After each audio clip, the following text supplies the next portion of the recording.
예수께서는 병자들을 치료하실 때 말씀으로 치료하셨고요. 그 다음에 손을 대시고 안수하시면서 만지셔서 병을 고쳐주신 적도 많이 있습니다.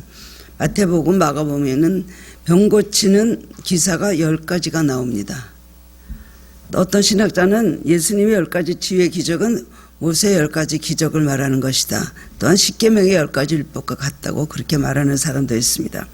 사복음서에는 예수님이 하신 행적, 예수님이 이 땅에 오셔서 하신 일, 천국 복음을 전파하시고 그 다음에 말씀을 가르치시고 병 고치시는 사역, 이 세 가지에 대해서 나와 있는데 그 중에서도 병 고치신 기사가 굉장히 많이 기록이 되어 있습니다.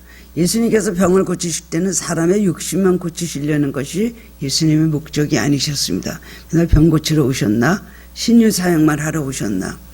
그것이 아니라 예수님은 사람들의 육체를 고쳐주시면서 그 영혼까지 치유하셨습니다. 예수님이 어떤 분인가를 알게 되고 그 다음에 그 사람의 영혼, 온전한 치유, 내가 깨끗함을 받았다고 하신 그 말씀들은 영혼까지 지원받았다는 거. 육신이 지원받으면서 예수님을 체험하게 되고 다 깜짝 놀라는 그런 감격 속에서 주님을 섬기는 제자들이 되었습니다. 우리 삶에도 하나님께서 많은 기적을 보여주시고 기도 응답을 주시길 원하시는데요. 실제적으로 그런 일들이 많이 일어납니다. 주님의 방법대로 주님 원하시는 그 길로 우리가 갈 때는 많은 기적과 많은 응답들을 주시는데요. 그 목적은 뭘까요? 그런 기적과 모든 체험을 통해서 주님이 어떤 분이신지 알고 그때부터 주님 앞에 온전히 주님의 사람이 되어서 그 삶을 주님께 맡기고 주님을 위해서 드리고 하는 삶을 살기를 주님께서 원하시기 때문에 이 세상에 오셔서 많은 병들을 고쳐주셨습니다. 예수님께서는 산상수훈을 마치시고 마을로 내려오셨는데 어떤 나병 환자 한 사람이 예수님을 보고 자신의 병을 깨끗이 고쳐주시기 원합니다 라고 하면서 무릎을 꿇고 간구하기를 주께서 원하시면 내가 깨끗이 고침을 받을 수 있습니다 라는 그런 믿음의 고백을 합니다. 나병 환자라서 사람을 가까이 접근하면 절대로 안 되고 그리고 사람들이 사는 동네로 오면 안 됩니다. 그런 율법이 있음을 알고도 그 율법을 예수님께 나왔다는 것입니다. 그리고 누구도 고칠 수 없는 나병을 주님께서 원하시면 그건 할 수 있습니다 라고 믿음을 고백을 하였습니다. 그 당시 나병이란 것은 사람들이 생각하기 지은 죄에 대한 하나님의 형벌이고 그 다음에 하나님의 저주다 라고 믿고 있었습니다. 그 사람이 죄에서 죄를 짓고 하나님의 은총에서 벗어났기 때문에 하나님께서 그에게 마땅한 벌을 주신 것이 바로 나병이다. 또 나병은 전혀 치유가 불가능한 병 아니었습니다. 더구나 그 당시에는 한번 걸렸다면 그냥 죽음에 이르는 병이었습니다. 중동 지방은 사막이라서 덥고 건조한 기후와 그 밖에 여러 가지 이유로 말미암아 나병 환자가 유달리 많았다고 합니다. 우리나라도 저 어렸을 때는 나병 환자들이 많았습니다. 이렇게 밖에서 막 문 두드려서 나가보면 나병 환자들이 깡통을 들고 구걸을 하러 와 있으면 기겁을 해갖고 돈을 갖다가 멀리 탁 던져주고 빨리 나가기를 바라는 그런 일들이 많이 있어. 그래서 저는 나병 환자들이 막 얼굴이 일그러진 거를 저는 확실히 본 적이 있었는데 아마 여기는 못 본 젊은 세대들이 많이 있을 겁니다. 근데 그 당시엔 그렇게 나병 환자가 많아서 예수님께 나병 환자들이 와서 고쳐달라고 한 성경이 여러 군데 나와 있습니다. 나병은 한 번 걸리면 그냥 죽는 병이죠. 그렇기 때문에 일반인과 격리되어야 되고 그 다음에는 가족과 함께 살다가 그다음 가족들과 고향에서 쫓겨났습니다. 그러고 뭐 다리 밑이나 굴 같은 데 들어가서 나병 환자들끼리 모여서 같이 살았어요. 완전히 격리가 되었던 그런 사람들입니다. 이 사람들은 하나님과 사람으로부터 전적으로 단절되고요. 소외받을 수밖에 없었던 그런 중환자였습니다. 살았지만 사실 나병 걸렸다. 제사장이 보고 나병이다. 라고 그렇게 선포를 하는 사람은 그때부터 죽은 자들이 되었습니다. 완전히 버림받은 사람. 영원히 그냥 그 삶은 아무 소망이 없는 그런 불쌍한 사람들이었죠. 그 점점 겉으로도 이렇게 나타나는 것이 그 병에 걸리면 반점이 생기고 머리 털 그 다음엔 또 머리 눈썹 다 빠지고요. 그 다음에는 또 손가락 발가락 나중에는 온몸이 다 썩어서 문드러져서 죽게 되는 병입니다. 사람들이 보면 얼마나 혐오감을 느낍니까? 불안과 두려움을 공포를 느끼는 병이 바로 그것이었습니다. 그렇기 때문에 레위기 13장 45절에 보면 나병 환자들은 동네에 함부로 들어가지 못하고 만약 건강한 사람이 그들 가까이 오면 그들은 옷을 찢고 머리를 풀고 손으로 윗입술을 가리고 나는 부정합니다. 나는 부정합니다. 그렇게 외치라 그랬어요. 어떡하다가 이렇게 지나가면서 동네를 지나갈 때 저기서 건강한 사람이 오면은 나는 부정하다 부정하다 머리를 풀고 그래서 소리를 지르니까 그 사람이 가까이 오지 못하게 그렇게 해야 됐습니다. 사람들이 가끔 불쌍히 여기고 가족들이나 어떤 사람들이 멀리 가서 음식을 던져주고 그 다음에 또 음식물을 이렇게 위에서부터 줄에 매어갖고 그 사람들에게 갖다 주면 그것을 먹고 연명하는 그런 사람들이었습니다. 가족이고 자식이고 하여튼 가까이 할 수 없는 그런 것이 바로 이제 나병 환자였죠. 그리고 절대로 유대인들은 그들에게 손을 대면 안 되는 것이었습니다. 손을 대면 안 되고 가까이 와도 안 되고 그런데 이 사람은 예수님 계신 곳으로 가까이 오므로 율법을 어겼어요. 그 다음에 또 예수님은 절대로 그 사람들에게 손을 대면 안 되는데 또 율법을 어기고 손을 댔어요. 하나님의 기적은요 참으로 생각할 수 없는데 일어날 때가 많이 있습니다. 우리는 상식적으로 예수 믿어야 돼요. 상식적으로 착하게 살아야 됩니다. 남을 속이면 안 됩니다. 남을 괴롭히면 안 됩니다. 이거는 상식적인 거죠. 그 다음엔 뭐 이런 것 다 있어요. 그러나 또 하나님은 그런 상식을 벗어나서 그런 상식이라는 게 악하게 하라는 게 아니라 하나님의 이런 걸 모든 걸 초월하시고도 하나님께서 기적을 베푸실 때가 있다는 것이죠.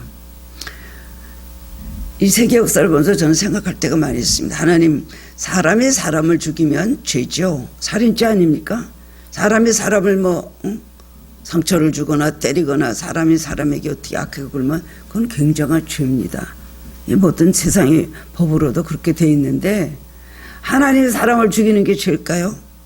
하나님이 사람을 죽이시도 하잖아요. 그럼 사람이 볼 때 어떻게 사람을 하나님께서 죽여? 하나님이 하신 일은 모든 걸 초월해서 하나님이 이루시는 거예요. 법은 누가 만들었습니까? 선도, 의도 하나님께서 만드신 것이거든요. 그렇기 때문에 어떤 하나님 뜻대로 살지 않는 나라들 하나님께서 멸망시키고 막 그들이 죽고 이러는 걸 보고 또 이 많은 재앙으로 인해서 정말 많은 나라들이 많은 어려움을 당하고 있지 않습니까? 가만히 보면 하나님은 아까시죠 어떻게 저런 일을 하실 수가 있을까? 이번에 그 터키 그 지진 난 데서 보니까 알라를 많이 부르대요. 알라여 우리를 구원하소서. 자기도 모르게 그런 신앙의 고백들이 나오고 기도들 하더라고요. 그런데 하나님 보시기에는 재앙을 일으키면서 하나님 앞에 죄입니까? 사람을 죽이는 거 하나님 앞에 죽을 사람을 죽게 하시고 재앙을 받게 하시고 하나님께서 모든 걸 하실 수 있고 하나님 앞에는 하나님에서 뭐가 죄가 됩니까? 근데 오늘도 보면은 이 율법을 지키라 하셨잖아요. 하나님 분명히 제사장에게 나병인지 아닌지 가서 보고 확인을 하라. 그리고 모세 율법을 지키라서 모세 율법을 주셨어요. 그럼에도 불구하고 하나님이 이렇게 예수님도 율법을 어기고 그 다음에 이 나병 환자도 율법을 어기고 만나게 하셔갖고 하나님의 뜻을 이룬 걸 보면서 하나님의 뜻은 우리가 과연 알 수가 없다라는 생각이 들면서 참 감탄을 하게 되고 하나님의 사랑은 무엇으로도 자르거나 그 사랑을 막을 수가 없다는 것을 깨닫게 됩니다. 그 나병 환자에게 오셔서 예수님 손을 대셨어요. 예수님 뭘 두려워하시겠습니까? 율법이 두려우세요? 예수님께서는 손을 얹으시면서 민망히 여기서 손을 내밀고 저에게 대셨다고 하셨습니다. 민망히 여기셨다는 건 뭐죠? 불쌍히 여긴다. 그리고 그런 마음, 사랑과 자비의 마음을 가지셨다는 거예요. 민망히 여겼다는 것은요, 어느 사전에 보면은 창자가 끊어진다는 뜻을 갖고 있대요. 창자가 끊을 정도로 불쌍히 여기고 자비의 마음을 가지셨다는 것, 긍휼의 마음을 가지셨다는 것을 말할 수가 있는 것입니다. 나병 환자가 사람들이 사는 마을로 들어왔다는 것과 예수님께서 나병 환자 몸에 손을 대고 만진 것은 모두 모세 율법을 어긴 것이었지만 예수님께서는 사랑의 새 계명으로 옛 계명을 초월하셨다는 거예요. 자비와 긍휼 앞에서는 율법도 규정도 문제 삼지 않고 모두 다 뛰어넘으시는 주님의 사랑을 우리는 본문에서 깨달을 수가 있습니다. 그 사람은 그 시간 나병에서 고침을 받고요. 그때부터 자유를 얻었어요. 생명을 얻었어요. 정말 완전히 어둠에서 빛으로 나오게 되고요. 완전히 절망에서 소망으로 나오게 그렇게 됐고 죽음에서 생명으로 나온 것이죠. 이런 어떤 확률이 나병 환자가 고침을 받는 확률이 얼마나 될까요? 수많은 사람들이 예수님 따라다녔지만 그 많은 사람들 가운데 가장 절망적으로 있는, 가장 저주받았다는 불행한 사람인 나병 환자를 예수님께서 고쳐주셨다는 겁니다. 가버나움에 가셔서 열병을 앓고 있는 베드로의 장모의 손을 일으키셔갖고 일으켰어요. 한편 손 마른 사람 성전에 가서 그 사람을 고쳐주셔서 한쪽 손을 고쳐주셨습니다. 백부장이 하인의 중풍병을 고쳐주신 말씀이 또 기록되어 있고요. 백부장은 더구나 이방인이었습니다.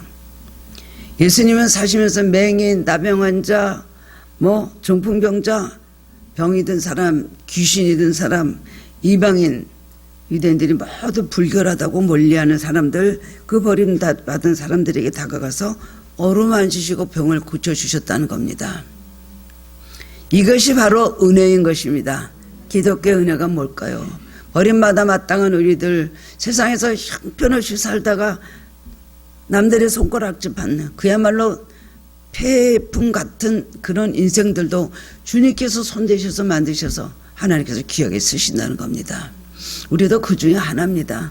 좀 차이가 있을지 모르지만은 버림받아 마땅한 내가, 소망이 없는 내가, 하나님 앞에 하나도 의로움을 내놓을 거 없는 내가 주님의 도우심과 용서함을 받고 오늘 하나님의 귀한 사람 되고, 그 다음에는 의롭다 지갑을 받고 영생을 우리에게 허락해 주신 사람 중에 우리가 하나 들어갔다는 건 얼마나 놀랄만한 일입니까?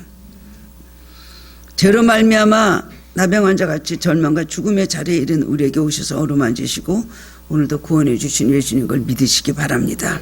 예수님의 손길은, 예수님의 손만 닿으면 어떻게 돼요?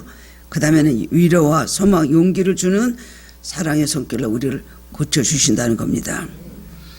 요즘과 같이 절망과 좌절에 빠져서 미래의 소망이 하나도 보이지 않을 때 누구의 손길을 우리는 기다려야 될까요? 누구의 손을 잡아야 될까요? 누가 와서 내 손을 잡아주기를 원하십니까? 어떤 권력자, 어떤 굉장히 능력이 있는 사람, 어떤 좀 나를 도울 수 있는 어떤 힘을 가진 사람, 우리는 그런 사람들 찾죠. 인맥이 없어, 줄이 없어, 왜 이렇게 집안에는 도울 사람하고 연결된 사람이 없을까? 작은 것도 자꾸 사람의 손길, 사람의 도움을 받고 찾고 그것이 되지 않으면 절망하지만 주님의 손길이 우리를 기다리고 있습니다. 그리고 주님의 손길은 항상 언제 어디 누구에게든지 찾고 구하는 자에게 오셔서 구원해 주신다는 겁니다. 두려워 말라, 내가 너와 함께 함이니라. 놀라지 말라, 나는 내 하나님이 됨이니라. 내가 너를 굳세게 하리라. 참으로 너를 도와주리라. 참으로 나의 의로운 오른손으로 너를 붙들리라. 이사야 41장 10절 말씀, 이거 야곱 이스라엘에게만 하신 말씀입니까? 오늘 우리에게 말씀하십니다. 절망하고 소망이 없고 죽은 것 같은 내 스스로는 너무 좌절하고 갈등을 느끼고 여러 가지 고민과 근심에 쌓이는 우리들에게 오셔서 오늘 이같이 말씀하시고 우리의 손을 잡아주시는 예수님이십니다. 오늘 본문의 말씀을 통해서 깨달음을 얻고 용기와 소망을 얻는 그런 은혜를 함께 나누기를 원합니다. 첫 번째로는 주님은 고통과 절망의 손을 붙잡아 주신다는 겁니다. 건강한 손, 아무것도 문제가 없는 손이 아니고 고통과 절망 속에 있는 사람에게 오히려 더욱 찾아오셔서 손길을 베풀어 주신다는 겁니다. 예수님께서 환자를 고쳐줄 때 개인에게 관심을 가지고 어루만지시면서 고쳐주셨습니다. 이것이 큰 은혜입니다. 그냥 말씀만 하시는 분이 아닙니다. 우리에게 오셔서 따뜻한 손으로 우리를 만지시고 아까 부른 찬송같이 손에 못자국을 우리가 만지면서 주님의 사랑을 깨달을 수 있습니다. 친히 찾아오셔서 누구보다 더 친절하시고 다정하시고 누구보다 더 풍성한 사랑으로 우리를 붙잡아 주시는 분입니다. 미에서 경제공황교 굉장히 많이 어려울 때 어린아이들이 굉장히 많이 죽어갔다고 합니다. 그래서 미국 병원에서는 그 아이들을 좀 보살펴 주고 좋은 약도 써보려고 해도 아이들이 그냥 죽어가는 거예요. 그래서 이거 도대체 원인이 뭘까 생각을 해봤는데 독일의 디셀도프의 한 병원에 아이들만 오면은 거기서 치료함을 받는다는 그런 소문이 난 병원이 있는 걸 알게 되었습니다. 그래서 그 병원을 찾아가서 비결이 뭡니까? 그 독일도 전쟁 통해 얼마나 많은 아이들이 죽었습니까? 2차 대전 때. 도대체 원인이 뭘까? 비결이 뭘까? 갔더니 거기 가보니까 한 안나라는 할머니가 있는데 늙은 할머니가 하루에 3번씩 그 아이들을 다 찾아가서 껴안아주고 엉덩이를 두들겨주고 뺨을 비벼주고 그걸 알게 되었어요.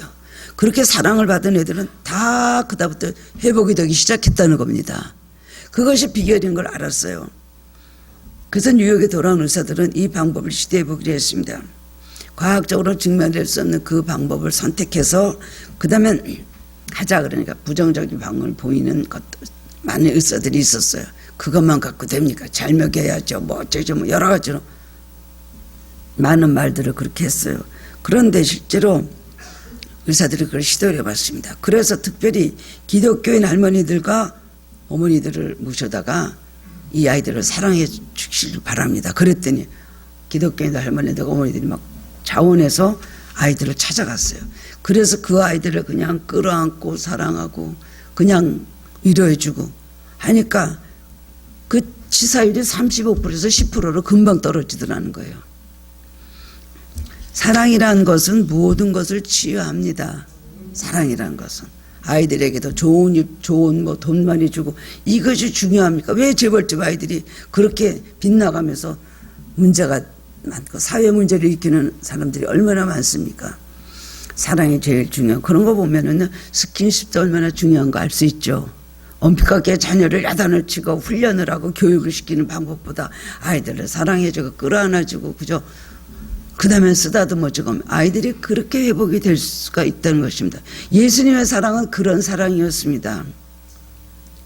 누구나 다 외면하고 찾아가지 않는 사람, 그 사람을 찾아가서 그 사람을 만나서 그 사람을 손을 대시고 내가 원하는 깨끗함을 받아라. 말씀을 하실 수 있잖아요. 내가 원하니까 깨끗함을 받아라. 하실 수 있는 건 아닙니까? 그런데 손을 대시는 것은 이 남양아자는 생각하지도 못했거든. 감히 어디 손을 대셔서 나를 치료해 주시길 바라는 생각을 조금이라도 했겠습니까? 예수님 그 사람이 위로하시면서 손을 대셨다는 거예요. 내가 원하는 깨끗함을 받으라. 손을 대셨다는 거예요. 여러분, 우리는 고통과 절망 속에 우리는 수시로 살아가고 있습니다. 한동안 괜찮다가 또 고통과 절망으로 들어가고 또 그냥 어둠 속에서 헤매다가 그 다음에 하나님의 은혜로 또 밝은 빛으로 나와서 평안하게 하시고 하나님의 사랑과 모든 위로를 받고 살아가는 때도 있고 인생이란 건 다 그런 겁니다. 항상 좋은 일만 있습니까? 항상 나쁜 일만 있습니까? 항상 해만 나고 항상 비만 올까요? 그렇지 않죠. 고난과 형통을 하나님 우리에게 같이 주셨다 그랬어요. 그럴 때마다 절망의 순간에 좌절의 순간에 우리 손을 잡아주시는 예수님 우리는 기대해야 되는 것입니다. 사도행전 3장 6절에도 보면 성전 미문에 앉았던 그 안진뱅이 남에서부터 못 걷는 사람을 보고 베드로와 요한이 기도하러 올라가다가 그 사람을 보니까 동전이나 좀 줄까 하고 쳐다보고 있었죠. 베드로가 그 사람을 보니까 너무나 영혼이 불쌍한 거예요. 평생을 그렇게 하나님의 사랑도 모르고 또 하나님의 사랑을 받지도 못해서 성전에 들어가지도 못하고 성전 앞에 있어가고 불거자라기 때문에 성전에 들어가지도 못하는 거예요. 그 사람 보고 너무나 영혼이 불쌍하니까 은과 금은 내게 없거니와 내게 있는 것으로 내게 주느니 곧 나사렛 예수를 일어나 걸으라 하고 가서 장애인들 손대면 안 돼요. 부정하기 때문에 베드로는 가서 손을 잡고 일으켰어요. 일어나 걸으니까 그 사람이 벌떡 일어났습니다. 이런 기적들이 일어난다는 것입니다. 베드로의 손길이 바로 그에게 용기와 소망을 주고 일으킨 것입니다. 예수님의 손길이 우리를 어루만져 주실 때 우리는 절망과 모든 고통에서 우리는 해방을 얻을 수 있고요. 그리고 우리는 온전히 치유를 받고 문제 해결을 받게 되는 걸 믿으시기 바랍니다. 어떤 경우도 절망할 거 없어요. 어떤 경우에도 주님 손을 잡은 주님께서 우리가 오셔서 주님이 우리 손을 잡아주시면 그때부터는 우리는 그야말로 주님께서 주신 평안과 자유함과 소망이 생기는 것입니다. 두 번째로는 예배하는 손을 잡아주십니다. 이 사람은 예배하는 마음이 있었어요. 본문 40절에 보면 예수께 굴어 엎드려 간구하여 가로되 나병환자가 예수님을 보고 하나님께 하듯이 예배를 드리며 경배하는 마음을 가졌다는 거. 보자마자 굴어 엎드렸다는 거예요. 주님을 메시아로 알아서 신앙의 대상자로 여겨 경배하는 마음으로 굴어 엎드렸다는 것입니다. 예수님이 그냥 이 사람 손을 댄 게 하는 거 이렇게 보니까 내가 원한다. 나병에서 고침받기 원한다면서 불쌍한 마음이 생기셨다는 겁니다. 주님을 메시아로 알고 오늘도 우리는 하나님 앞에 예배하는 자로 주님 앞에 나아가야 되는 것입니다. 신령과 진정으로 예배하는 사람을 찾으십니다. 예배하는 자들을, 진정으로 예배하는 자들을 찾으시면 그들에게 손을 대셔서 어루만지시고 고쳐주셨다는 겁니다. 여러분, 이 주일날 예배 시간에도 얼마나 많은 기적들이 일어나고 치유가 있는 걸 여러분 아시기를 바랍니다. 저는 예배 때, 저는 물론 지금 강단에 서서 하지만 평신도 때 앉아서 예배 드릴 때 너무나 급박한 그런 어떤 통증이나 이런 거 있을 때 그 자리에서 고침받은 적이 얼마나 많은지 몰라요. 주일 예배 때 그냥 와서 뭐 예배를 드린다, 교회 간다 이런 의미가 아닙니다. 오늘 이 시간 주님을 만나는 거예요. 주님이 찾아오셔서 그 손을 우리를 잡아주시길 기다리는 시간이에요. 누구나 다 그렇게 찾아오시겠어요? 예배하는 마음이 있는 자, 하나님을 정말 경외하고 하나님을 경배하는 자에게 찾아오신다는 겁니다. 두 번째로는 이 사람은 겸손한 마음이 또 있었습니다. 12절에 보면 주여 원하시면 저를 깨끗게 하실 수 있나다라고 신앙 고백을 했습니다. 나병한 자는 자기가 죽을 존재며 소망이 없는 걸 알았기 때문에 주여 원하시면, 주님이 원하시면 할 수 있지만 그렇지 않으면 할 수 없습니다. 그러면서 참으로 온유하고 겸손한 사람인 걸 말해요. 주님께서 원하시면 제가 그렇게 하실 수 있습니다. 주님 저를 위해서 그렇게 해주시길 원합니다. 주님이 원하시면 나는 고침을 받을 수 없는 죄인이요, 나는 버림을 받아야 마땅한 죄인이요, 나는 여기서 병을 고치고 내가 소망으로 갈 수 없는 죄인인 걸 내가 압니다. 내 힘으로는 절대로 안 되는 불가능한 일인 걸 압니다. 내가 그 은혜를 받을 수 있는 사람이 못 된다는 거예요. 주님의 뜻이면 해주실 수 있습니다 라는 것이, 자기는 자격도 없고 정결함도 없고 의로움도 없다고 고백하며 오로지 주님의 긍휼만을 기다리고 있습니다. 겸손한 마음은 하나님의 마음을 감동을 시킵니다. 하나님의 마음을 뭉클하게 하고 겸손한 마음은 하나님의 마음을 찡하게 만듭니다. 자신의 삶 전체를 예수님께 겸손히 맡길 때 그런 사람을 하나님께서 기뻐하신다는 겁니다. 기도를 하면서 항의하는 기도는 할 수가 있습니다만은 그 의미가 어떤 항의하는 기도를 할까요? 모세도 그렇게 기도하고 아브라함도 했지만 하나님의 의를 위해서 그리고 이웃을 위해서 기도할 때는 항의하는 기도를 했어요. 하나님의 이민족을 멸하시겠나이까? 하나님 이민족을 멸하시지 마시고 구원해달라는 기도를 했잖아요. 근데 우리는 뭐 좀 기도해놓고 조금 된다면 하나님 이러실 수 있습니까? 여러분 그런 기도 하세요. 그런 기도 오늘부터 절대로 하지 마시기 바랍니다. 잘된 건 하나님의 은혜요, 못된 건 다 내 탓입니다. 우리가 신앙생활을 바로 못하고 마귀를 들여놓고 마귀를 쫓지 못하고 바로 못하기 때문에 그렇지, 하나님 나에게 왜 이렇게 하십니까? 그렇게 하시는 거는요, 우리를 더욱더 유익하게 하려고 그러시는 거예요. 우리는 감사함으로 받을 수밖에 없습니다. 문제 앞에서, 고통 앞에서 내가 왜 나병에 걸렸습니까? 그래도 하나님 뜻대로 살려고 살았습니다 라고 할 수도 있었던 사람이었을지 모릅니다만은 절대로 겸손하게, 나는 버림받아만 자격도 없고 고침받을 자격도 없고 주님께 내가 찾아올 자격도 없는 사람입니다, 이런 마음 가지고 우리는 기도를 해야 됩니다. 오늘 나병한 자가 주님 앞에 왔다는 것은 기도하는 걸 말하는 거 아닙니까? 오늘 우리가 이 현재 하나님 나 이렇게 하니까 어떻게 나쁜 일만 그렇게 계속하십니까? 하나님 왜 그렇게 나에게 이렇게 하시나요? 무슨 일만 하나님 나에게 왜 이렇게 하십니까? 그게 하나님이 그렇게 하셨는데 마귀가 그렇게 했는지 자기가 그렇게 자업자득해서 그렇게 됐는지 어떻게 합니까? 왜 억울하게 하나님을 갖고 모든 것을 하나님께 돌려요? 잘못한 것도 뭐 모르고 깨달을지도 모르고 자기는 잘했다고 생각하고 하나님 나한테 왜 그렇게 하느냐고 반문을 할 수가 없는 것이죠. 겸손한 사람이 응답받습니다. 겸손한 사람이 축복받습니다. 겸손한 자에게 은혜를 주십니다. 교만한 자를 대적하실 때 겸손한 자에게 은혜를 주십니다. 내가 좀 잘났다, 내가 괜찮다, 내가 뭐 이런 거 아예 버려야지. 여러분 연단 기간이 짧아지더라고요. 나 아무것도 아니, 나 죄인입니다, 그저 이런 것도 감사합니다 라는 겸손함을 가질 때에 하나님께서 우리를 더욱더 축복하시고 우리의 모든 것을 평안한 길로 인도하시고 우리를 또 높여주십니다. 그 다음엔 제일 중요한 예수님께 찾아왔다는 거예요. 이 사람은 제사장이 절대로 나병한 자들의 동네에 가도 안 되고 사람들이 있는데 모이면 가면 안 되네, 예수님 있는 데까지 찾아왔어요. 이거 어떻게 되는 겁니까? 이거는 완전히 뭐 제사장이나 사람들이 아니면 갔다가 뭐 완전히 몰매를 쳐도 죽였겠죠. 그런데도 불구하고 정말 죽음을 각오하고 예수님을 찾아왔다는 거예요. 이것도 성령이 하시니까 그렇게 됩니다. 우리가 이렇게 결사적으로 기도하는 것도 성령이 우리에게 그렇게 주셔야 됩니다. 마음을. 성령 안에서 우리가 기도하도록 만들어 주셔야 되는 겁니다. 바디메오도 결사적으로 예수님 지나갈 때 소리 질러서 다윗의 자손 예수의 나를 구원하소서 하고 소리 지를 때 예수님께서 보시고 너 소원이 뭐냐 하고서는 보기로 원합니다 할 때 눈을 고쳐주셨잖아요. 혈류병 하는 여인도 다 사람들에게 욕먹었던 사람들입니다. 어딜 와서 떠들어. 병자가 소경이 어디서 떠들어. 가나안 여인도 그렇고 다 제자들이 책망했어요. 어디 와서 이런 짓을 하고 있어. 시끄럽다. 혈류병 하는 여인도 막 예수님께 와서 옷가루 와갖고 예수님한테 옷가루도 만지면 내가 낫겠다는 믿음을 가지고 예수님 옷가에 손을 대니까 병이 낫잖아요. 우리 이런 믿음 가져야 됩니다. 환경에 밀려서 안 해. 시간이 없어서 안 해. 안 하는 사람은요. 맨날 핑계만 대요.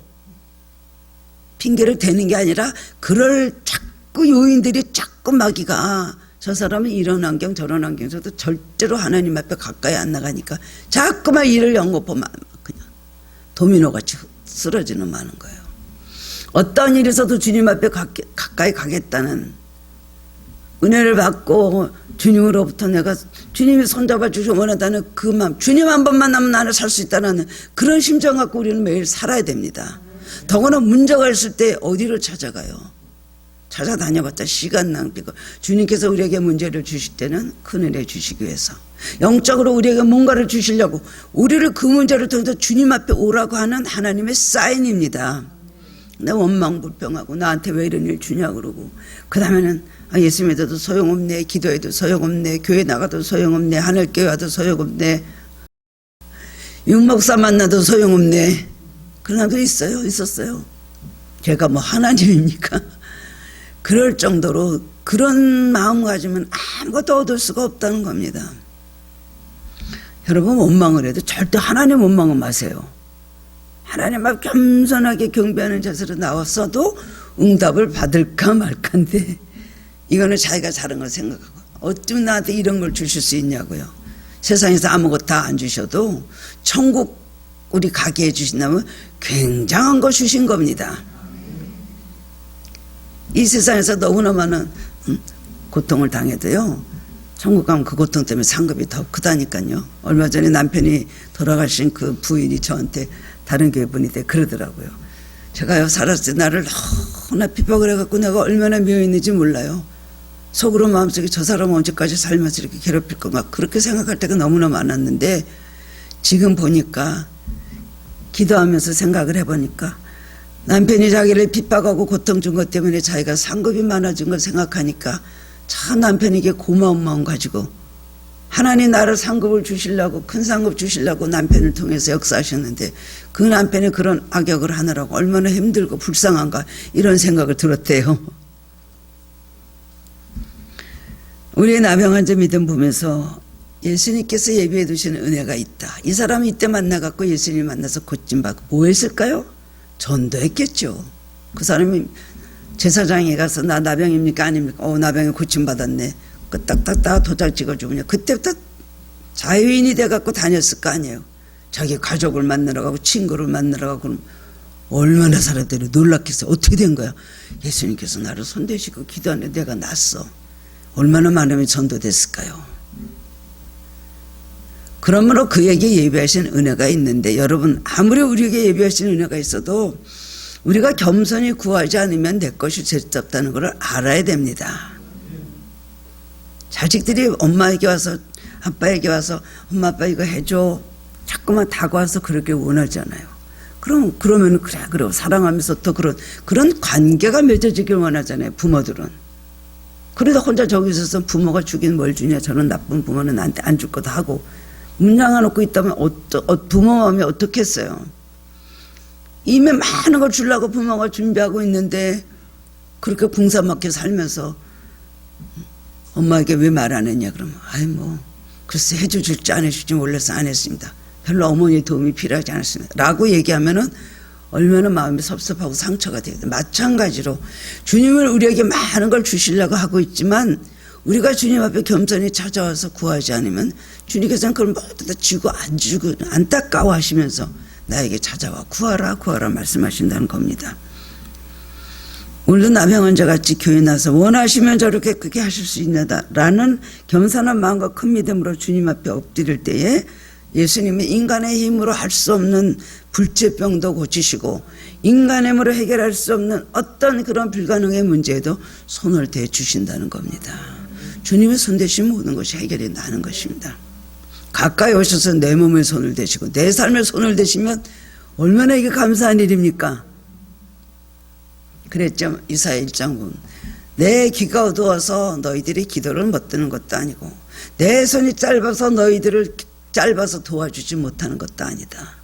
너와 나 사이에 죄악이 닮에 가로막고 있어서 너희가 손을 벌릴지는 내가 너희를 도와줄 수 없다고 말씀하셨잖아요. 주님 가까이 나가야 됩니다. 결사적인 마음으로 주님 앞에 아주 그냥 생명을 걸고 주님 만나겠다는 열심을 가지고 나가면 주님 만날 수 있고요. 모든 걸 극복하고 나는 주님 앞에 나가겠다. 어떤 일이 있어도 나는 주님 앞에 은혜 받는 이 일에 내가 게을리지 않겠다 하면요. 우리에게 은혜를 주십니다. 우리는 한치 앞에 어려움을 알 수 없는 불안한 시대의 좌절을 절망한 시대에 살아가고 있습니다. 누가 우리의 손을 잡아줄 겁니다. 여러분 재벌이 내 손을 잡아줘도 며칠이면 권력자가 내 손을 잡아줘도 그 사람도 어떻게 될지 모르는 운명이에요. 누구 손을 잡았다고 내가 장담을 할 수가 있을까요? 영원하신 하나님 살아계신 능력이 전능하신 하나님의 손을 잡아야 되는 것입니다. 그러려면 이렇게 주님 앞에 가까이 나가야 되겠죠. 어떤 목사님이 나이가 많은 환자를 이제 신방을 했습니다. 신방을 했는데 가서 보니까 그 혼자 있는 방에 저쪽에 빈 의자가 하나 있는 거예요. 그래서 저기 누가 환자가 또 있습니까? 아니요, 저밖에 없습니다. 근데 왜 빈 의자를 저렇게 놔뒀죠?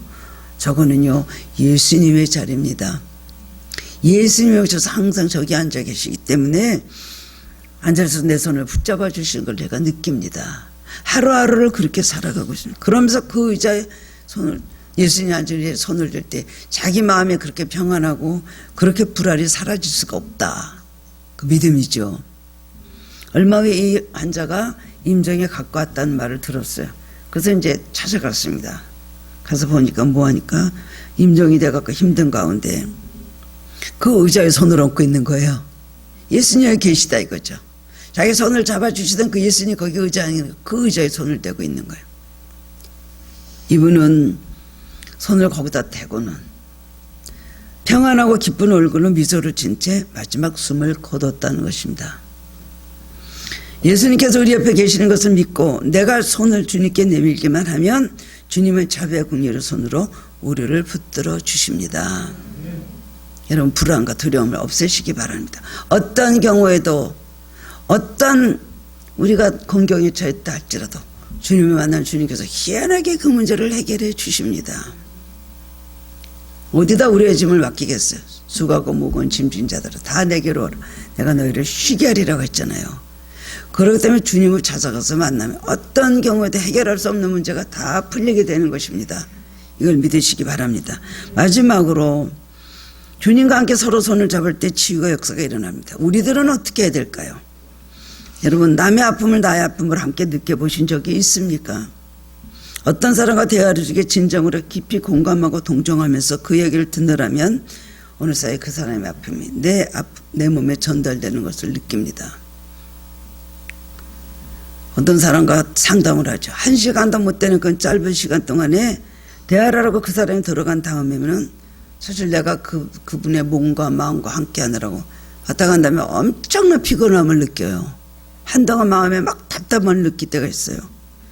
이것을 공감대라는 거예요. 여러분 남에게 공감해 주는 거 얼마나 이거 좋은 신앙의 좋은 면인 줄 압니까?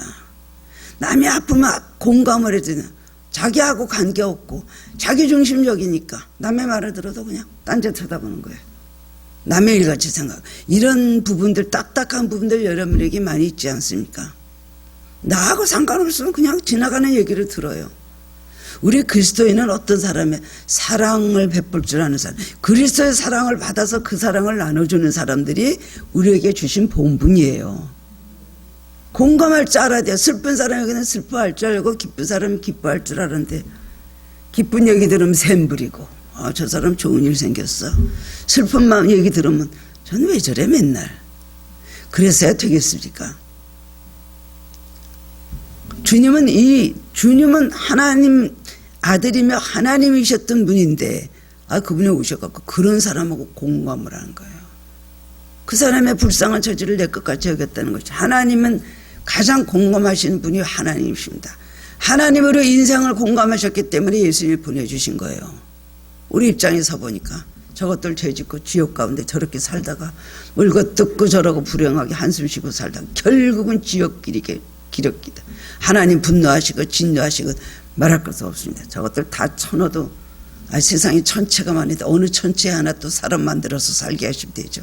그럼에도 불구하고 하나님은 우리 입장에 서셔서 우리와 공감하시면서 아들 예수 그리스도를 보내주셔서 우리를 위해서 죽으시고 우리를 구원해 주셨다는 겁니다. 예수님은 공감하신 분이. 여러분 공감하시는 삶을 살기를 바랍니다. 불쌍하다 그래도 안 불쌍하게 여겨요. 나하고 상관이 없어요. 나한테 손해나고 나한테 호비하는 일을 내가 왜 합니까? 우리가 누구를 그렇게 불쌍히 여깁니까? 여러분 공감하면서 마음에 느끼는 통증을 느껴야 돼요. 누구 공감해서 살아요? 건성을 합니다. 공감한다면서 사실은 건성이죠. 그분의 아픔, 그 괴로움을 나도 똑같이 절실하게 느끼지는 못합니다. 얼마나 이 세상에 공감이 필요한 사람들이 많은 줄 압니까? 고통당한 사람들, 너무나 어려움을 당한 사람들, 상처 속에 아픔 속에 살아가는 사람들. 나는 안 그러니까 괜찮다. 남에게 같이 그렇게 특히 우리 그리스도인으로서 그렇게 살면 안 되는 것입니다. 남의 눈물을 흘리고 같이 눈물을 흘리고. 예수님 부족하신 분이에요.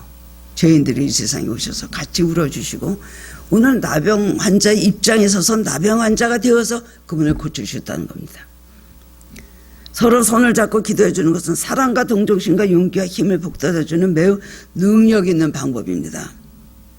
주님의 이름으로 손을 놓고 간절히 그 형편에 서서 내가 기도할 때에 수많은 질병들이 물러간다 그랬어요. 야고보서 5장에 서로 함께 서로 병 낫기를 위해서 기도하고 서로 저를 구하라 그랬잖아요. 서로 사랑의 손길로 한 마음으로 기도할 때에 기적이 일어나는 것입니다. 교회에서도 나만 복 받으면 끝나요? 저 사람 어려운데? 아닙니다. 동일한 축복들이 뱅글뱅글 동그라미 같이 돌면서 같이 역사하시거든요. 내가 치유되기를 원하고 치유됐다면 그 은혜가 옆으로 전파되는 겁니다. 근데 자기가 치유가 안 되면 어떻게 되는 다 단절이 되어버리기 때문에 분리가 되기 때문에 은혜가 내려올 수가 없죠. 교회는 개인적인 믿음으로 모이고 우리는 구원도 개인적인 믿음으로 구원받지만 절대로 그렇지 않습니다. 기독교는 함께하는 종교입니다. 한 마음이 돼야 됩니다. 내 자존심을 상했다고 화내고 내 뜻대로 안 했다고 그 다음엔 담을 쌓고 이런 일이 있으면 절대로 안 되는 것입니다. 여기서 만지셨다는 뜻은요, 꽉 쥐었다, 어루만졌다, 붙잡았다 하는 뜻이래요. 단순히 손을 대는 것이에요. 다른 성경이 그렇게 되어 있습니다. 어루만지시고 꽉 쥐었고 그 다음에 붙잡았다는 거예요. 여러분, 예수님 말씀하고도 능히 고치실 수 있습니다. 손대지 않고도 해낼 수 있죠. 뭘 못 고치시겠어요? 그런데 왜 그렇게 하셨을까요? 손을 대시고 어루만지면서 그 사람의 몸뿐이나 그 사람의 상처받고 절망하고 눈물 흘린 그 감정까지 예수님 치료해 주시길 원하셨다는 겁니다. 사랑에는 그런 힘이 있습니다. 여러분, 남의 마음, 아픈 마음, 남의 마음, 괴로운 마음 다 우리는 치유해 줄 수 있는 서로 그런 사람들이 되어야 되는 것입니다. 나만 알고 내 감정에만 충실하고 남이 어떻게 됐든 그죠? 자기 중심, 자기만 높이려고 하는 거는 잘못된 거예요. 그건 불교에서 나온 거더라고요. 석가모니가 이 세상에 태어날 때 천상, 천하, 유아, 독존 그러고 났대요. 그 불교 믿는 사람들이 하는 말이에요.